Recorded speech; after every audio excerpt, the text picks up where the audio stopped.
السلام علیکم لسنرز، آئیے کرائم سسپینس اور تھرل سے بھرپور full of action crime story سنتے ہیں جس کے مصنف ہیں انوار صدیقی اور جس کا عنوان ہے سونے کا تمغہ۔ تو آئیے شروع کرتے ہیں۔ کیروسین لیمپ کی روشنی غار نما رہائش گاہ کی تاریکی دور کرنے کی خاطر سنگلاخ در و دیوار پر کپ کپا رہی تھی۔ غار کے دہانے پر اندر کی جانب مٹیالے رنگ کا دبیز پردہ پڑا تھا کہ روشنی کی کوئی کرن باہر نہ پھوٹ سکے۔ فرش پر فرنیچر کے نام کی کوئی چیز موجود نہیں تھی۔ داخلی راستے کے بائیں جانب ایک نفیس قالین بچھا ہوا تھا۔ ایک دو ٹین کے صندوق دوسری جانب اوپر تلے رکھے ہوئے تھے۔ غیر مستطیل دیوار پر دور دور کھوٹیاں ٹھوکی گئی تھیں جس پر مردانہ کپڑے لٹک رہے تھے۔ ایک کھوٹی پر کوئی جدید ساخت کی رائفل اور گولیوں کی چرمی پیٹی جھول رہی تھی۔ غار کے اس حصے کی لمبائی چوڑائی بہت زیادہ نہیں تھی، پھر بھی وہاں 10-12 آدمی بڑے اطمینان سے سما سکتے تھے۔ اس حصے کی دوسری جانب بھی غالباً کوئی رہائشی کمرہ ضرور موجود تھا جس کا اندازہ انسپکٹر شیرازی نے اس پھولدار پردے سے لگایا تھا جو داہنی جانب نظر آنے والی تنگ دروازے نما خلا پر موجود تھا۔ پردہ جب ہولے سے ادھر ادھر ہوتا تھا تو دوسری جانب سے شعلوں کی کپ کپاتی روشنی سے صرف یہی تاثر ملتا تھا کہ یا تو وہ کسی چراغ کی لو رہی ہوگی یا پھر کسی چولہے کی آگ جس پر چائے کا اہتمام کیا جا رہا تھا۔ انسپکٹر شیرازی کو اس پہاڑی رہائش گاہ تک پہنچنے سے بیشتر متعدد بار اس بھیانک موت کا احساس ہوا تھا جس میں انسانی جسم کی دھجیاں فضا میں بکھر کر لاش کے تصور کو بھی فنا کر دیتی ہیں۔ اس قسم کی اموات زیادہ تر فضائی حادثات کے نتیجے میں سامنے آتی ہیں یا مہماتی ناولوں میں ان دردناک موتوں کا نقشہ کھینچا جاتا تھا۔ یہ بات اس کے وہم و گمان میں بھی نہیں تھی کہ حالات کبھی اسے بھی ایسے ہی معاملات سے دوچار کر دیں گے جہاں اسے جان ہتھیلی پر رکھ کر قدم قدم پر موت کے ساتھ آنکھ مچولی کھیلنا پڑے گی۔ غار کے داخلی دروازے سے اندر قدم رکھنے کے بعد ہی اس نے سکون کا گہرا اور طویل سانس لیا تھا، ورنہ اس سے بیشتر بمشکل تمام 2-2.5 فٹ کے ناہموار اور سنگلاخ راستے سے گزرتے ہوئے کئی بار موت کی سرد لہریں اس کے وجود میں سرایت کر چکی تھیں۔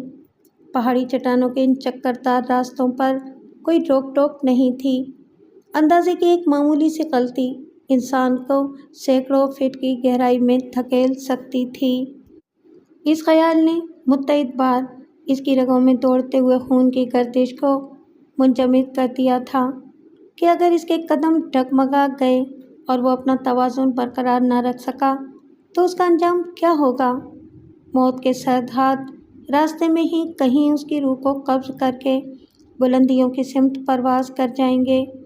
اس حادثے کی خبر اخباروں کے ذریعے اس کی جوان بیوی راحلہ تک پہنچے گی تو بیوگی کا غم اسے نڈھال کر دے گا اور پھر موت کے سرسراتے تصور کے ساتھ ہی وہ اپنی رفتار کم کر دیتا، چٹانوں سے چپک کر ایک لمحے کو اپنے دل کی دھڑکنوں پر قابو پاتا، پھر جبل خان کو دور ہوتا دیکھ کر دوبارہ سنبھل کر قدم بڑھانے پر مجبور ہو جاتا۔ ایسے مواقع پر وہ دل ہی دل میں جبل خان کو مغلظات بکنے لگتا تھا جس نے تقریباً 1 گھنٹے یا اس سے کچھ زیادہ جان لیوا سفر کے دوران ایک بار بھی پلٹ کر اس کی خیریت دریافت کرنے کی ضرورت نہیں محسوس کی تھی۔ پتھروں کے درمیان رہتے رہتے شاید وہ بھی پتھر بن گیا تھا۔ اس کے جذبات اور احساسات بھی پتھرا گئے تھے۔ غار نما رہائش گاہ میں داخل ہونے کے بعد جبل خان نے بڑی بے پرواہی سے ٹین کے ایک صندوق پر بیٹھ کر دونوں پیر پھیلا دیے۔ اس کے چہرے پر اس وقت بھی بڑی گمبھیر سنجیدگی طاری تھی۔ وہ ابھی تک کسی سوچ میں مستغرق تھا۔ ٹین کے صندوق پر بیٹھنے کے بعد ابھی اس نے شیرازی کی جانب نہ کوئی توجہ دی تھی اور نہ ہی اس کی خیریت دریافت کی تھی۔ شاید ابھی تک وہ ذہنی طور پر کوئی آخری فیصلہ نہیں کر سکا تھا۔ غار میں قدم رکھنے کے بعد اس نے شیرازی کی جانب نہ کوئی توجہ دی تھی اور نہ ہی اس کی خیریت دریافت کی تھی۔ شاید ابھی تک وہ ذہنی طور پر کوئی آخری فیصلہ نہیں کر سکا تھا۔ غار میں قدم رکھنے کے بعد شیرازی کو ایسا محسوس ہوا جیسے وہ موت کو پچھاڑ کر دوبارہ زندگی کی سرحدوں میں داخل ہو گیا ہو۔ اس نے بلا تکلف خود کو قالین پر گرا دیا تھا۔ چت لیٹ کر لمبی لمبی سانسیں لیتے ہوئے اس کے ذہن کے پردے پر راحلہ کا حسین مگر فکر مند چہرہ ابھر آیا، جس نے گھر سے رخصت ہوتے ہوئے بڑے جذباتی لہجے میں کہا تھا، میری مانیے تو آپ اب بھی اپنی اچانک بیماری کا بہانہ تراش کر جانے سے انکار کر دیجیے۔ پھر کیا ہوگا؟ محکمہ آپ کی جگہ کسی اور کو اس کام پر تعینات کر دے گا۔ راحلہ نے اسے سمجھانے کی کوشش کی۔ اور اس کے بعد کیا آپ جانے سے خوش ہیں؟ راحلہ کی غزالی آنکھوں میں شکوہ ابھر آیا۔ کیا آپ نے غور نہیں کیا کہ اگر آپ کو کچھ ہو گیا، کچھ نہ کچھ تو یہاں رہنے کے بعد بھی ہو سکتا ہے؟ اس نے مسکرا کر راحلہ کے دل کا بوجھ ہلکا کرنے کی کوشش کی۔ جو لوگ مجرمانہ ذہنیت کے مالک ہوتے ہیں، دہشت گرد ہوتے ہیں، ان کے اندر کا انسان مر چکا ہوتا ہے۔ ان لوگوں کو کسی حوصلہ مند انسپیکٹر یا اس کی جوان اور حسین بیوی سے کوئی دلچسپی یا ہمدردی نہیں ہوتی۔ دولت کی خاطر وہ اپنے خاندان کے کسی فرد کا خون بہانے سے بھی گریز نہیں کرتے۔ میں اس بات کو سمجھتی ہوں، پھر بھی روکنے کی کوشش کر رہی ہو۔ شاید اپنے جذبات کی ترجمانی نہیں کر پا رہی، راحلہ نے مدھم لہجے میں کہا۔ یوں سمجھ لیجیے کہ میں آپ سے ایک لمحے کی جدائی بھی گوارا نہیں کر سکتی۔ میں تم سے دور رہ کر بھی بہت قریب رہوں گا، اس نے بھی آہستہ سے کہا۔ حوصلے سے کام لو راحلہ، اس نے راحلہ کو کہا۔ میرا انتخاب اس بات کی دلیل ہے کہ مجھے دوسرے افسران پر فوقیت دی گئی ہے۔ کامیابی کی صورت میں ترقی کی راہیں میرے حق میں کھل جائیں گی۔ عین وقت پر روانگی سے کترانے کی صورت میں میرے ساتھی یہی خیال کریں گے کہ میں بزدل ہو گیا تھا، خطرے سے ڈر کر پیچھے ہٹ گیا۔ کیا تم اس بات کو پسند کرو گی کہ لوگ مجھے ڈرپوک ہونے کا طعنہ دیں اور میرا مذاق اڑائیں؟ راحلہ کی گرفت اس کے وجود کے گرد اور تنگ ہو گئی۔ وہ اس کے آنسوؤں کی نمی اپنے سینے پر محسوس کر رہا تھا۔ ٹھیک ہے، اس نے راحلہ کو ہموار کرنے کی خاطر ایک نیا طریقہ آزمایا۔ میں اپنے جانے کا ارادہ ترک کر دیتا ہوں۔ سچ؟ راحلہ نے مجسم سوال بن کر اس کی آنکھوں میں جھانکا۔ جی، لیکن ایک شرط پر۔ وہ کیا؟ میں اپنی بیماری کا بہانہ بنا کر بزدلی کا ثبوت نہیں دوں گا، اس نے دل پر جبر کر کے سنجیدگی کا مظاہرہ کیا۔ پھر میں ملازمت سے استعفیٰ دے دیتا ہوں۔ اس طرح تو لوگ آپ کا اور مذاق اڑائیں گے۔ پھر ایک ہی راستہ رہ جاتا ہے کہ تم مجھے ہنستے مسکراتے رخصت کرو۔ ٹھیک ہے، مگر اپنا خیال رکھیے گا، راحلہ نے رک رک کر بڑی ہمت سے جملہ مکمل کیا۔ تم بھی اپنا خیال رکھنا، میں بہت جلد واپس آنے کی کوشش کروں گا، تو میری کامیابی کی دعا کرنا۔ دور کہیں گولیوں کی تڑتڑاہٹ کی ہولناک آواز سنائی دی تو اس نے راحلہ کے تصور سے آزاد ہو کر جبل خان کی طرف دیکھا، لیکن وہ ابھی تک خیالوں میں گم تھا۔ گولیوں کی گونج شاید اس کے لیے کسی تشویش کا سبب نہیں تھی، غالباً وہ ان باتوں کا عادی ہو چکا تھا۔ شیرازی اٹھ کر بیٹھ گیا۔ گولیوں کی تڑتڑاہٹ تھوڑے تھوڑے وقفے سے جاری رہی۔ شاید دو پارٹیاں کہیں آپس میں ٹکرا گئی تھیں، یا جرم نے قانون کو خود سے دور رکھنے کی خاطر جدید اور خودکار اسلحے کی نالیوں سے آگ اگلنا شروع کر دیا تھا۔ اس نے سوچا کہ جبل خان سے اس فائرنگ کے بارے میں دریافت کرے، لیکن جبل خان کی بے پرواہی اور اس کے چہرے پر طاری سکون دیکھ کر اس نے اپنا ارادہ ترک کر دیا۔ وہ کسی زاویے سے بھی جبل خان کو اپنی کمزوری کا احساس نہ دلانے کا تہیہ کر چکا تھا۔ اس کی ایک معمولی سی چوک بھی جبل خان کو زیادہ شہزور بنانے کا ذریعہ ثابت ہو سکتی تھی۔ ایک ثانیے کے لیے گولیوں کی اچانک ابھرنے والی تڑتڑاہٹ نے اس کے سکون کو درہم برہم کر دیا تھا، لیکن دوسرے ہی لمحے اس نے خود کو بے خوف ظاہر کرنے کی خاطر طویل انگڑائی لی۔ پھر جبل خان کو مخاطب کیا، کیا اس وقت ایک کپ گرما گرم چائے مل سکے گی؟ کیوں؟ جبل خان نے اسے تیز نظروں سے دیکھا۔ کیا تم کچھ تھکن محسوس کر رہے ہو؟ نہیں، اس نے ایک مخصوص انداز میں مسکرا کر جواب دیا۔ تھک کر بیٹھ جانا میرے اصولوں کے خلاف ہے۔ اگر ایسا ہوتا تو شاید اس وقت میری جگہ کوئی اور تمہارے سامنے ہوتا۔ چائے پینا میری عادت ہے۔ کیا یہ حقیقت ہے کہ تم تنہا آئے ہو؟ جبل خان نے اس کی بات کو نظر انداز کرتے ہوئے گہری سنجیدگی سے دریافت کیا۔ اس کے لب و لہجے سے غیر یقینی کا احساس جھلک رہا تھا۔ تمہیں کس بات کا شبہ لاحق ہے؟ شیرازی نے ٹھوس لہجے میں سوال کیا تو جبل خان کی کشادہ پیشانی شکن آلود ہو گئی۔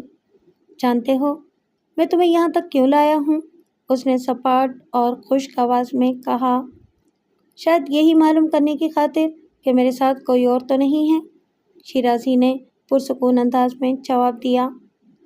تمہارے یہاں پہنچنے سے پیشتر مجھے تمہارے بارے میں بہت ساری باتیں معلوم ہو چکی ہیں، جبل خان نے بدستور سنجیدگی سے کہا۔ ہم آنکھ بند کر کے کوئی سودے بازی نہیں کرتے۔ تم مجھے باور کرانے کی کوشش کر رہے ہو؟ صرف ایک بات، جبل خان کے لہجے میں درندگی آ گئی۔ کسی بھی موقع پر میرے یا میرے کسی ساتھی کے ساتھ کوئی گیم کھیلنے کی غلطی نہ کرنا۔ ہم کھرے لوگ ہیں، زبان دے کر پلٹ جانا ہمارے اصول کے خلاف ہے، لیکن ہم کسی خطرے کو محسوس کر کے گولی داغنے سے گریز بھی نہیں کرتے۔ موت اور زندگی سے ہمارا واسطہ بس اسی حد تک ہے کہ دونوں خدا کے اختیار میں ہیں، اس لیے ہم نے آج تک اس کی طاقت کے سوا کسی اور کے سامنے ہتھیار نہیں ڈالے۔ میرا انتخاب بھی اسی لیے عمل میں آیا ہے کہ میں دھوکے سے وار کرنے کا عادی نہیں ہوں، شیرازی نے محتاط انداز میں جواب دیا۔ للکار کر ماننا مردانگی کی علامت ہے، لیکن کیا؟ جبل خان کی بڑی بڑی آنکھوں میں سرخی اترنے لگی۔ جو لوگ موقع گنوا دیتے ہیں یا عین وقت پر چوک جاتے ہیں وہ اکثر خسارے میں ہی رہتے ہیں۔ کیا تم میری اس بات سے اتفاق نہیں کرو گے؟ تمہیں شاید علم ہوگا کہ ہمارا سودا کس بنیاد پر ہوا ہے۔ ہاں، شیرازی نے اطمینان سے جواب دیا۔ جب تک ادائیگی مکمل نہیں ہو جاتی میں تمہارے پاس بطور یرغمال رہوں گا۔ مجھے دلیر اور نڈر لوگ پسند ہیں۔ شکریہ، شیرازی مسکرا دیا، پھر بولا، میں نے تم سے چائے کی فرمائش کی تھی۔ جبل خان نے جواب دینے کے بجائے اسے ٹٹولتی ہوئی نظروں سے دیکھا، پھر اٹھ کر دوسرے حصے کی طرف چلا گیا۔ بند کمرے میں پولیس اور کسٹمز کے سینئر افسران کی میٹنگ جاری تھی، جس کی صدارت سیکرٹری داخلہ کے ذمے تھی۔ ایجنڈے میں صرف ایک پوائنٹ تھا، ایک غیر ملکی سفارت خانے کے اہم عہدیدار کی نوجوان اور حسین بیوی کی بازیابی، جسے 15 روز پیشتر شہر کے ایک پوش علاقے کے سپر اسٹور سے شاپنگ کرتے ہوئے اغوا کر لیا گیا تھا۔ سفارت خانے کے ذمہ دار افراد نے 2 روز تک اس خبر کو عام نہیں ہونے دیا۔ انہیں اپنی بدنامی اور ساکھ کا خطرہ لاحق تھا۔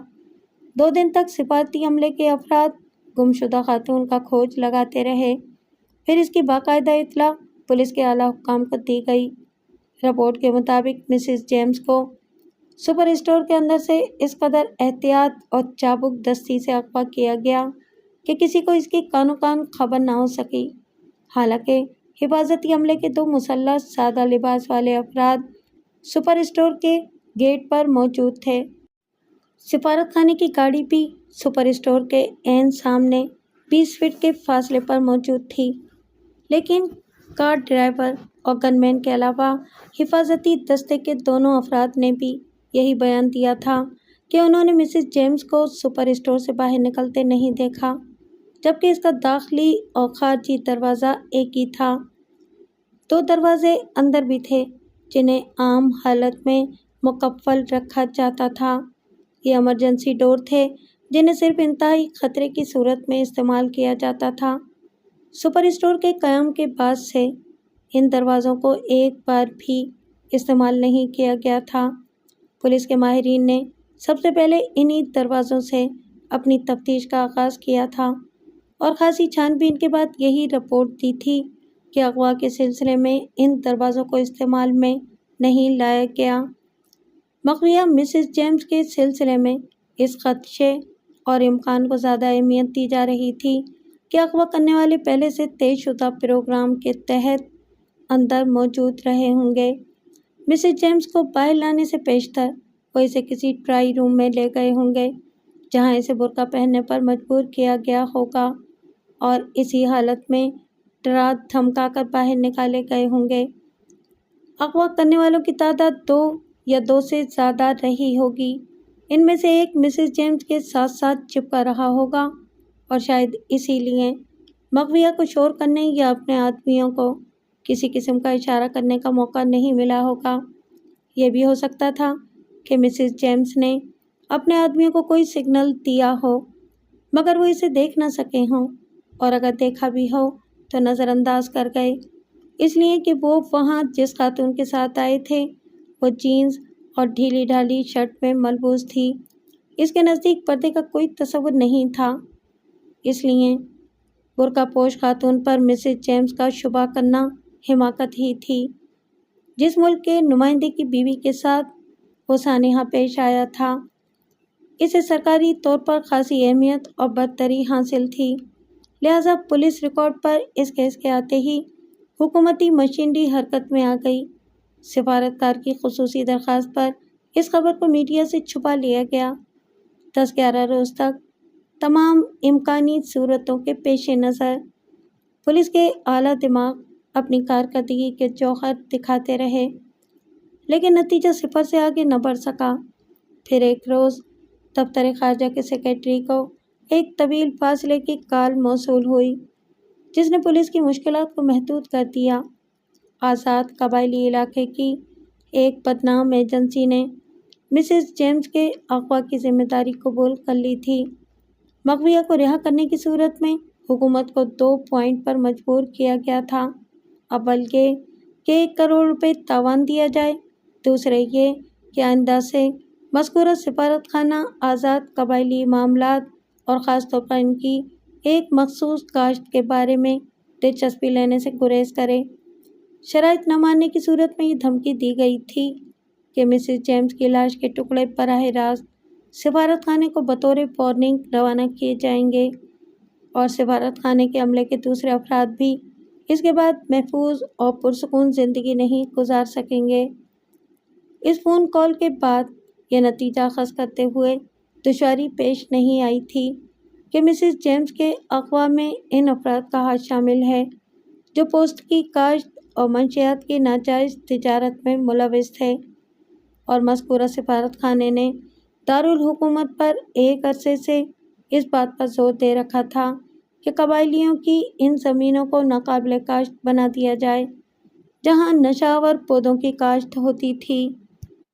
اعلیٰ حکام نے اس معاملے میں خصوصی توجہ سے کام لیا۔ مسز جیمز کا اغوا یوں بھی حکومت کی بدنامی کا ذریعہ ثابت ہو سکتا تھا، چنانچہ وقتی طور پر ان دونوں شرائط کو مان لیا گیا۔ موجودہ خفیہ کانفرنس اسی سلسلے کی کڑی تھی۔ ہمیں اپنے مشن کے لیے کسی ایسے افسر کو انتخاب کرنا ہوگا جو ہمارے لیے نہ صرف یہ کہ کارآمد ہو بلکہ قابل اعتماد بھی ہو، سیکریٹری داخلہ نے کہا۔ کیا اسے تنہا اس مشن پر جانا ہوگا؟ ایک اعلیٰ پولیس آفیسر نے دریافت کیا۔ جی ہاں، ان کی یہی شرط ہے، اور اس وقت ہم اس پوزیشن میں نہیں ہیں کہ اپنی کوئی شرط منوا سکیں۔ اگر ہم حرف بہ حرف ان کا مطالبہ تسلیم کر لیں گے تو وہ آگے چل کر اور ہاتھ پاؤں پھیلانے کی کوشش نہیں کریں گے۔ میرا ذاتی خیال بھی یہی ہے، لیکن مسٹر جیمز کچھ اور سوچ رہے ہیں، سیکریٹری داخلہ نے بے حد سنجیدگی سے جواب دیا۔ وہ غالباً خاتون کے بازیاب ہونے کے بعد اپنی کسی آئندہ پالیسی کا اعلان کریں گے۔ ایسی صورت میں قبائلی لوگ ہم سے اور زیادہ بدظن ہو جائیں گے، ہمارے لیے ایک مستقل محاذ کھل نہیں جائے گا۔ ہو سکتا ہے، لیکن بہرحال ہم کو منشیات کی لعنت کو ختم کرنا ہوگا، ورنہ یہ ناسور ہماری نئی نسل کو گھن کی طرح چاٹ جائے گا۔ اس حقیقت سے تو کوئی انکار ہی نہیں کر سکتا، لیکن کسٹم کلکٹر کچھ کہتے کہتے خاموش ہو گیا۔ لیکن کیا؟ سیکریٹری داخلہ نے استفسار کیا۔ ہمیں اس لعنت کو ختم کرنے کی خاطر لانگ ٹرم پلاننگ کرنی ہوگی، کسٹم کلکٹر نے پہلو بدل کر وضاحت کی۔ دوسری صورت میں اگر جلد بازی سے کام لیا گیا تو قبائلی سرحدیں۔ میں آپ کا مطلب سمجھ رہا ہوں، سیکرٹری داخلہ نے جلدی سے اس کا جملہ کاٹتے ہوئے کہا۔ فی الحال ہمیں جلد سے جلد مسز جیمز کی بازیابی کو ممکن بنانا ہے۔ یہ خبر اخبارات میں بھی نہیں آنا چاہیے، ورنہ ہمارے ملک کی بدنامی ہوگی۔ میں کسی افسر کو تنہا اس مہم پر روانہ کرنے کے حق میں نہیں ہوں، آئی جی نے کچھ سوچ کر کہا۔ کیوں؟ سیکرٹری نے وضاحت چاہی۔ ممکن ہے کہ اس میں بھی کوئی سازش ہو۔ اس کے علاوہ میرا ذاتی خیال ہے کہ وہ اپنا وعدہ پورا کرنے کے بعد ہمارے اس آدمی کو پہلی فرصت میں کسی بہانے ٹھکانے لگانے کی کوشش ضرور کریں گے۔ ٹھکانے لگانے کی کوشش کریں گے؟ کسٹم کلیکٹر نے دریافت کیا۔ مگر کیوں؟ ظاہر ہے کہ کوئی بھی مجرم اس بات کو پسند نہیں کرے گا کہ قانون نافذ کرنے والے اداروں کا کوئی فرد ان کے خفیہ ٹھکانوں اور اڈوں سے واقف ہو جائے۔ میں آپ کی رائے سے متفق ہوں، لیکن ہمیں بہرحال سفارت خانے کی خوشنودی کی خاطر یہ خطرہ بھی مول لینا ہوگا۔ پھر مختلف افراد نے اپنے اپنے محکمے کے ذہین اور تجربہ کار افسروں کے نام لیے، لیکن قرۂ فعال انسپکٹر شیرازی ہی کے نام نکلا، جس کا تعلق کسٹم انٹیلیجنس اینڈ انویسٹیگیشن کے محکمے سے تھا۔ میں ایک سوال کرنے کی جسارت کروں گا، کسٹم کلیکٹر نے انسپکٹر شیرازی کے انتخاب کے بعد سنجیدگی سے کہا۔ تاوان کی رقم کی ادائیگی کی کیا صورت ہوگی؟ یہ بات طے ہو چکی ہے، سیکرٹری نے جواب دیا۔ مسز جیمز کے باحفاظت بازیاب ہو جانے کے بعد ہمارا نمائندہ یعنی کہ انسپکٹر شیرازی اس وقت تک قبائلی فریق کے پاس بطور یرغمال رہے گا جب تک رقم کی ادائیگی نہیں ہو جاتی۔ اور رقم کی ادائیگی کون کرے گا؟ آئی جی نے سوال کیا۔ یہ سوچنا ہمارا نہیں، حکومت کا کام ہے، سیکرٹری داخلہ نے گفتگو سمیٹتے ہوئے کسٹم کلیکٹر سے کہا۔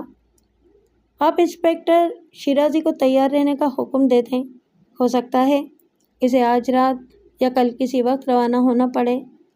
اس کے بعد میٹنگ برخاست ہو گئی اور وہ سب باری باری کانفرنس روم سے باہر آ گئے۔ پشاور پہنچنے کے بعد انسپکٹر شیرازی نے کسی ہوٹل میں قیام کیا جس کی ہدایت دی گئی تھی۔ وہ خوفزدہ نہیں تھا، اس سے پیشتر بھی وہ متعدد خطرناک مہمات سر کر چکا تھا۔ اس کے نام پر کئی ناقابل یقین اور تاریخی کیسز درج تھے، لیکن موجودہ معاملے میں جو طریقہ کار وضع کیا گیا تھا، اس سے شیرازی کو بنیادی اختلاف یہ تھا کہ اسے پوری طرح دشمنوں کے رحم و کرم پر چھوڑ دیا گیا ہے، اور اس بات کی سختی سے ہدایت کی گئی تھی کہ وہ اپنے دفاع کے لیے بھی اپنے جسم پر کوئی ہتھیار نما چیز نہیں چھپائے گا، صرف وہی کرے گا جو اس سے کہا جائے گا۔ کامیابی کی صورت میں اسے دارالحکومت کے ایک مخصوص ٹیلی فون نمبر پر اس بات کی اطلاع دینا تھی۔ مسز جیمز کو بازیاب کرانے کے بعد بذریعہ جہاز روانہ کر دیا جاتا، اور اس کے بعد اس کی اپنی حیثیت اس وقت تک ایک یرغمالی کی سی رہتی جب تک طے شدہ رقم کی ادائیگی نہ ہو جاتی۔ اس طریقہ کار میں اسے کئی جھول نظر آتے تھے۔ وہ کسی طرح بھی مسز جیمز کا نعم البدل نہیں بن سکتا تھا۔ پھر اس شرط پر اتفاق کیوں ہو گیا؟ رقم کی ادائیگی کی صورت کے بعد بھی اس کی زندگی کو خطرہ لاحق ہو سکتا تھا۔ اس کے علاوہ نامساعد حالات میں وہ کسی آتشی اسلحے کے نہ ہونے کی صورت میں اپنا دفاع بھی نہیں کر سکتا تھا۔ گویا اس کی حیثیت اس چارے سے مختلف نہیں تھی جس سے خود غرض شکاری اپنی تفریح تباہ کی خاطر خوفناک یا آدم خور درندوں کے رحم و کرم پر بے دست و پا کر کے چھوڑ دیتے ہیں۔ بہرحال اسے ایک خوشی بھی تھی کہ اتنی اہم ذمہ داری اس پر ڈالی جا رہی تھی۔ ہوٹل میں قیام کے دوسرے دن شام کو وہ باہر لان میں بیٹھا فضا کی رنگینیوں اور چاروں طرف پھیلے ہوئے سبزہ زاروں سے لطف اندوز ہو رہا تھا کہ ایک نوجوان قریب آ کر اس کے برابر بیٹھ گیا۔ انسپکٹر شیرازی کی چھٹی حس نے اسے محتاط ہونے کا اشارہ کیا تو وہ سنبھل کر بیٹھ گیا۔ نووارد اپنے حلیے کے اعتبار سے مقامی ہی لگ رہا تھا، اس کی عمر بھی کچھ زیادہ نہیں تھی۔ میرا نام گلزنی ہے، نوارد نے گفتگو کی ابتدا کرتے ہوئے بڑی بے تکلفی سے اپنا تعارف کرایا۔ میں ایک مقامی اسکول میں 8ویں جماعت کا طالب علم ہوں اور فرصت کے اوقات میں گائیڈ کا کام بھی سر انجام دیتا ہوں۔ اکثر سیاح مجھ سے بہت خوش رہتے ہیں، اس لیے کہ میں لین دین کی بات طے کرنے میں پیشہ ورانہ انداز کو پسند نہیں کرتا۔ شاید یہی وجہ ہے کہ سیاح میری خدمت سے خوش ہو کر مجھے معاوضہ دیتے ہیں، جو ہمیشہ میری توقعات سے بڑھ کر ہوتا ہے۔ ایک دو بار خسارہ بھی ہوا، لیکن مجھے اس کا کوئی ملال نہیں۔ اس کے علاوہ میں اس آمدنی کو اپنے تعلیمی اخراجات اور برے دنوں کے لیے پس انداز بھی کر لیتا ہوں۔ تمہارا تعلق کہاں سے ہے؟ شیرازی نے اس کی طویل کلامی سے بیزار ہو کر کہا۔ میرا خیال ہے کہ تم پشاور کے تو نہیں ہو؟ آپ کا اندازہ درست ہے، میں ضلع ہزارہ کا رہنے والا ہوں اور یہاں میں یعنی کہ پشاور میں تعلیم کی غرض سے رہتا ہوں۔ تم نے اس بات کا اندازہ کس طرح لگا لیا کہ میں کوئی ٹورسٹ ہی ہوں؟ پشاور میں لوگ کاروبار کی خاطر بھی تو آتے جاتے رہتے ہیں۔ اگر ایسا ہے تو میں معذرت چاہوں گا، نوارد نے اٹھتے ہوئے کہا۔ اندازے کبھی کبھی غلط بھی ثابت ہو جاتے ہیں۔ بیٹھ جاؤ میرے دوست، شیرازی نے بڑے دوستانہ انداز میں ہاتھ تھام کر اسے دوبارہ بٹھا لیا۔ اس کی چھٹی اس وقت بھی اسے محتاط رہنے کا مشورہ دے رہی تھی۔ وہ سمجھ رہا تھا کہ یہ نوجوان نہ تو کوئی ٹورسٹ گائیڈ ہے، نہ ہی کوئی طالب علم ہے، بلکہ ان لوگوں کا کوئی نمائندہ ہے جن سے ملاقات کرنے کی خاطر اسے منتخب کیا گیا تھا۔ لیکن وہ کھل کر اپنے شبہ کا اظہار نہیں کرنا چاہتا تھا، چنانچہ اس نے مسکراتے ہوئے کہا، میں کوئی کاروباری آدمی نہیں ہوں، ایک پیشہ ور ہوں، اور میری یہاں آمد کا مقصد سیر و تفریح ہے، جس کے لیے تمہارا تجربہ یقیناً میرے لیے مفید اور کارآمد ثابت ہوگا۔ آپ کا قیام یہاں کب تک رہے گا؟ نوجوان نے دلچسپی سے پوچھا۔ جب تک میں دل بھر کر گھوم پھر نہ لوں، شیرازی نے بے پرواہی کا مظاہرہ کیا۔ یہ موقع روز روز تو میسر نہیں آتا۔ پھر میں کب حاضر ہو جاؤں؟ نوجوان نے خوش ہو کر دریافت کیا۔ ابھی کیوں نہ چلیں؟ میں نیک کام میں دیر کرنے کا عادی نہیں ہوں۔ شیرازی اٹھ کھڑا ہوا۔ نوجوان کو انتظار کرنے کی تاکید کر کے وہ اپنے کمرے تک گیا اور وہ سفری تھیلا ساتھ لے آیا جو اس نے ہوٹل پہنچتے ہی تیار کر لیا تھا۔ وہ دونوں ہوٹل سے باہر نکلے تو ایک پرائیویٹ گاڑی ان کے پاس آ کر رکی۔ ڈرائیور سیٹ پر ایک بھاری بھرکم شخص چمڑے کی جیکٹ میں ملبوس نظر آ رہا تھا۔ اوئے گلزری، اس نے گلزری کو مخاطب کیا، تم نے خان بابا کو تو نہیں دیکھا؟ پریشان مت ہو زمان شاہ، گلزمان نے تیزی سے جواب دیا، وہ ابھی ابھی بادشاہ خان کے ساتھ گھر کی طرف روانہ ہوا ہے۔ خدا کا شکر ہے، ورنہ ہم سمجھا تھا کہ آج پھر اس کو تلاش کرنے میں خوار ہونا پڑے گا۔ زمان شاہ نے اطمینان کا سانس لیا۔ انسپکٹر شیرازی اس وقت بھی لا تعلق بنا کھڑا تھا، پھر وہ اپنے تجربوں اور مشاہدوں کی روشنی میں بخوبی سمجھ رہا تھا کہ زمان شاہ اور گلزری کی ملاقات محض اتفاقیہ نہیں ہے۔ جو کچھ ہو رہا تھا ایک طے شدہ پروگرام کے تحت عمل میں آ رہا تھا۔ پھر وہی ہوا جو شیرازی کے ذہن میں تھا۔ گلزری کے پوچھنے پر زمان شاہ نے یہی کہا تھا کہ وہ اس وقت خالی ہے۔ پھر شیرازی گلزری کے اشارے پر مسکراتا ہوا گاڑی کی پچھلی نشست پر بیٹھ گیا۔ گلزری بھی اس کے ساتھ ہی بیٹھا اور پیشہ ور گائیڈ ہی کی طرح اسے راستے میں آنے والے قابل ذکر مقامات کے بارے میں اپنی معلومات سے آگاہ کرتا رہا۔ رات کا کھانا ان تینوں نے تورخم کی چیک پوسٹ سے واپسی پر لنڈی کوتل بازار کے قریب واقع ایک کچے پکے ہوٹل میں کھایا، جس کے چپلی کباب سیاحوں میں بھی بطور خاص مشہور تھے۔ کھانے سے فارغ ہو کر قہوے کا دور چلا۔ پھر جب وہ واپسی کے لیے روانہ ہوئے تو رات کے 9 بج چکے تھے۔ شیرازی پچھلی نشست پر بڑے سکون سے بیٹھا آنے والے لمحات کے بارے میں غور کر رہا تھا جب گاڑی سڑک کے کنارے روک دی گئی۔ کیا ہوا؟ اس نے گلزری سے دریافت کیا۔ فکر کا بات نہیں میرا بھائی، زمان شاہ نے انجن بند کرتے ہوئے جواب دیا، ہم کو یہاں 15-20 منٹ رکنا پڑے گا۔ کوئی وجہ؟ شیرازی نے معاملے کی تہہ تک پہنچتے ہوئے دریافت کیا۔ انجن گرم ہو گیا ہے۔ کیا گاڑی میں پانی کا کوئی کین موجود نہیں ہے؟ شیرازی نے جان بوجھ کر تشویش کا اظہار کیا۔ بات پانی کا نہیں ہے، کوئی اور فالٹ ہے، زمان شاہ نے اسے دلاسا دیا، پھر گاڑی سے نیچے اتر کر بولا، ٹھیک کرنے میں ہم کو زیادہ دیر نہیں لگے گا۔ زمان شاہ بونٹ اٹھا کر اس کے عقب میں ہو گیا۔ شیرازی گلزریں سے بات کرنے لگا، لیکن اس کا دل گواہی دے رہا تھا کہ حالات اب کوئی نئی کروٹ بدلنے والے ہیں۔ اس کا یہ اندازہ بھی درست ثابت ہوا۔ 7-8 منٹ بعد ہی ایک جیپ اس کی گاڑی کے برابر آ کر رکی تھی۔ جیپ کا ڈرائیور زمان شاہ سے اپنی بولی میں بات چیت کرتا رہا۔ پھر شیرازی کو یہ تسلی دے کر جیپ میں بٹھا دیا گیا کہ وہ اسے ہوٹل تک چھوڑ دے گا۔ گلزریں زمان شاہ کے ساتھ ہی رک گیا۔ شیرازی نے جیپ میں بیٹھنے پر بھی کسی عذر کا اظہار نہیں کیا۔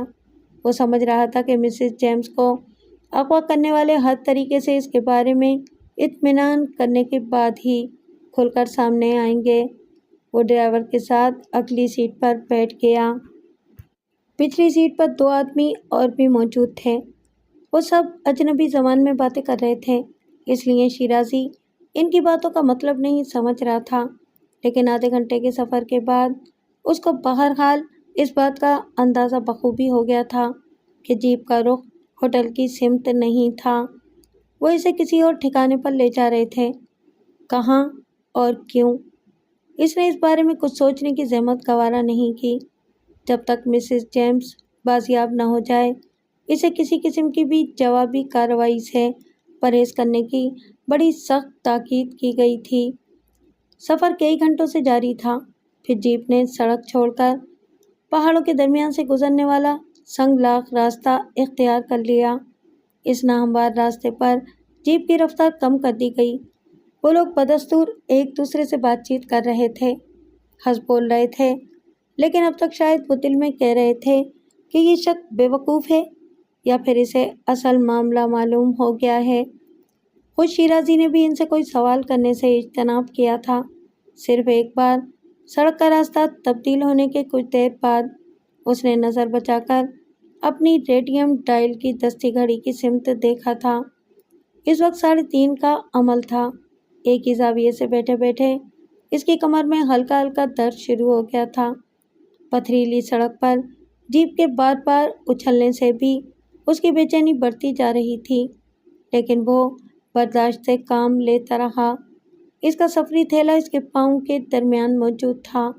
اسے اس وقت بھی چائے کی خواہش بڑی شدت سے محسوس ہو رہی تھی۔ چائے اس کی کمزوری تھی، مگر اس نے ان کے سامنے اس کمزوری کا اظہار نہیں کیا۔ وہ اپنے اعصاب کو پوری طرح اپنے کنٹرول میں رکھنے کی کوشش کر رہا تھا۔ تقریباً صبح 5 بجے جیپ کو پہاڑ کے دامن میں ایک ایسی جگہ روک دیا گیا جہاں 2-4 درخت تھے۔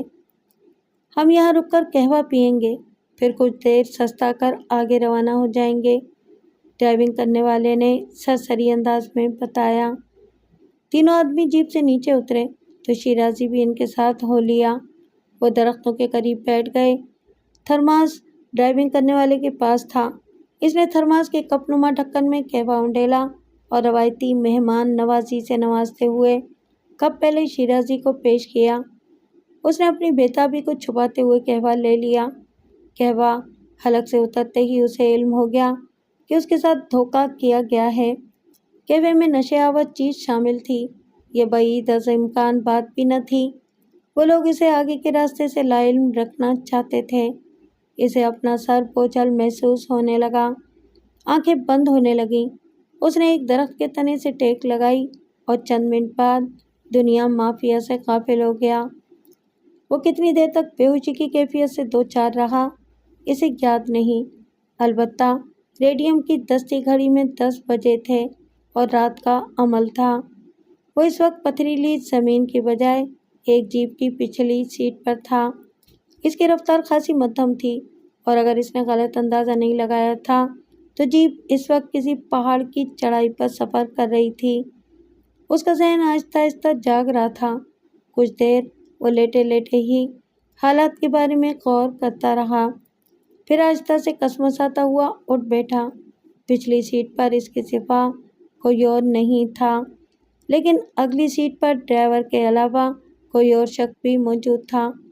اس کے اندازے کے مطابق گاڑی 45 میل کے زاویے سے اوپر کی جانب آہستہ آہستہ رینگ رہی تھی۔ یہ کوئی تنگ پہاڑی راستہ تھا جس کے دونوں سمت بلند پہاڑی سلسلے نظر آ رہے تھے۔ وہ سنبھل کر بیٹھ گیا، پھر سب سے پہلے اس کی نظر اپنے سفری تھیلے پر پڑی جو سیٹوں کے درمیان موجود تھا۔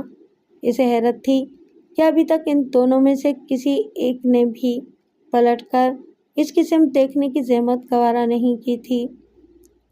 جبل خان، تھوڑی دیر بعد ڈرائیونگ سیٹ پر بیٹھے ہوئے شخص نے بھاری آواز میں پوچھا، کیا تم حکومت کے اس کارندے کو اپنے ٹھکانے تک لے جانے کا ارادہ رکھتے ہو؟ میں وقت سے پہلے کسی بات کا فیصلہ کرنے کا عادی نہیں ہوں، دوسرے شخص نے، جو دوہرے بدن اور دراز قد کا مالک تھا، سرد لہجے میں جواب دیا۔ جو بات عین وقت پر کھوپڑی میں سما جائے اسی پر عمل کر گزرتا ہوں۔ اس نے سرمئی رنگ کا شلوار سوٹ پہن رکھا تھا، بھورے رنگ کی موٹی اور کامدار واسکٹ اس کے چوڑے چکلے سینے پر خاصی سج رہی تھی۔ سر پر رول کی ہوئی بھورے رنگ کی گرم ٹوپی تھی۔ بظاہر اس کے پاس کوئی ہتھیار نظر نہیں آ رہا تھا، لیکن اس نے اپنے جسم پر کہیں نہ کہیں کوئی خطرناک اسلحہ ضرور چھپا رکھا ہوگا۔ کیا تمہیں یقین ہے کہ 1 کروڑ کی رقم وہ تمہیں آسانی سے دے دیں گے؟ دوسرے شخص نے اطمینان سے پوچھا۔ امید پر دنیا قائم ہے، اور پھر میں نے مایوس ہونا تو سیکھا ہی نہیں، جبل خان نے بے پرواہی سے جواب دیا۔ میرا خیال ہے کہ تمہیں مایوسی نہیں ہوگی، شیرازی نے طبی زبان میں اپنی بیداری کا اعلان کرتے ہوئے کہا۔ 50 لاکھ کی رقم تم کو اس وقت ادا کر دی جائے گی جب میں اپنے آدمیوں سے مسز جیمز کی زندگی کی تصدیق کر دوں گا۔ رقم کی دوسری قسط تمہیں اس وقت ملے گی جب مخفیہ خیریت کے ساتھ دارالحکومت پہنچ جائے گی، اور اس عرصے میں تم ہمارے پاس بطور یرغمال رہو گے، جبل خان نے سر گھما کر مسکراتے ہوئے کہا۔ شیرازی کی آواز نے ان دونوں میں سے کسی کو بھی چونکنے پر مجبور نہیں کیا تھا، شاید وہ اس کی طرف سے غافل نہیں تھے۔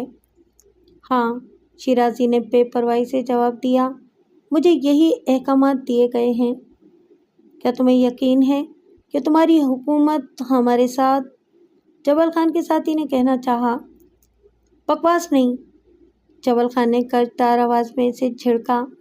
ابھی تک کوئی ایسا آدمی پیدا نہیں ہو سکا جو جبل خان کے جال سے بغیر اس کی مرضی کے نکل سکے۔ پھر دوبارہ خاموشی مسلط ہو گئی۔ شیرازی بغور جبل خان کی نفسیات کا جائزہ لے رہا تھا۔ وہ بظاہر ٹھنڈے مزاج کا بردبار اور کم گو آدمی نظر آتا تھا، لیکن اس کے اندر ہی اندر کہیں کوئی آتش فشاں بھی چھپا ہوا تھا جو ذرا سی ٹھیس پا کر بھڑک اٹھنے پر آمادہ ہو سکتا تھا۔ جیپ کا سفر جاری تھا۔ اس میں بیٹھے ہوئے تینوں افراد اب کسی گہری سوچ میں غرق تھے۔ پھر اچانک جبل خان نے ہاتھ اٹھا کر اپنے ساتھی سے کہا، جیپ یہیں روک دو۔ یہاں؟ اس کے ساتھی نے حیرت سے کہا، ابھی وہ جگہ یہاں سے دور ہے۔ معلوم ہے مجھے، جبل خان نے نیچے اترتے ہوئے جواب دیا، پھر شیرازی کی جانب دیکھ کر بولا، یہاں سے ہم دونوں پیدل آگے جائیں گے۔ شیرازی نے کوئی جواب نہیں دیا۔ جیپ سے نیچے آ کر اس نے اپنا سفری تھیلا بھی اٹھا لیا۔ جبل خان نے دوسرا اشارہ کیا تو جیپ گھوم کر واپس نشیب میں اترنے لگی۔ جبل خان نے شیرازی کو گھوم کر دیکھا، پھر قدم آگے بڑھا دیے۔ تقریباً 1 گھنٹے تک تنگ و تاریک دراڑوں، ناہموار اور دشوار گزار راستوں سے گزرنے کے بعد وہ ایک 2 فٹ چوڑے راستے کے قریب پہنچ کر رک گئے۔ یہ راستہ انسانی ہاتھوں نے پہاڑوں کی ڈھلوان پر تیار کیا تھا، جو سینکڑوں میل تک پہاڑ کے ساتھ ساتھ بل کھاتا چلا گیا تھا۔ انہی سنگلاخ اور ناہموار راستوں پر انہوں نے پہاڑی دروں اور غاروں میں اپنی رہائشی پناہ گاہیں تعمیر کر رکھی تھیں۔